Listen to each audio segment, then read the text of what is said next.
Kusabab warung geus kosong melompong, hayu ena mah urang belanja heula ka Glosirnya tuh kot geus sagala beak ieu teh. Tah ayeuna abi bade balanja ka Glosir teh ieu teh mawa supir, naha cenah atuh teu bawa ku sorangan motorna.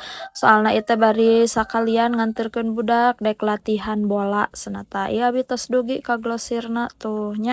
Cuman abi di Glosirna teh henteu di video soalna teu aya nu nyekelan kamera. Tah singkat cerita ieu belanjaanna entos beres tuh tinggal dibon. Hayu ena mah urang uwih deui tinggal jalanna ge kot kasae kieu nya.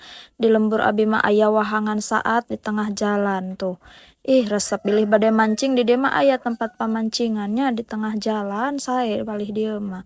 Tah singkat cerita ieu teh caritana mantos dugi we abi teh ka bumi ka warung. Ayo ena mah urang beresan deui si balanjaanna teh.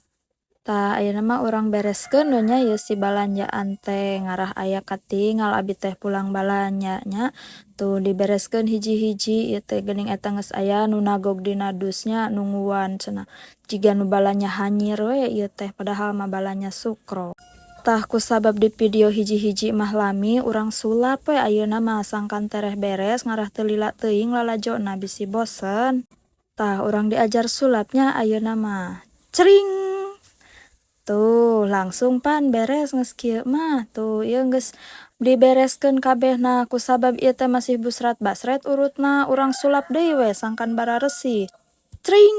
Tuh beres bersih. Tah ayeuna urang sulap deui ieu si kulkasna. Kulkasna masih kosong nya. Cring langsung dieusi kulkasna ge urang nyulap deui kana seblak. Cring langsung dieusi. Tuh ayeuna mantos rempeg seblakna oge. Sok mangga bilih bade jarajan bade nyeblak ayeuna mantos aya deui nya tos ready deui. Sakitu heula nya mini vlog abi dinten ayeuna hatur nuhun bye bye.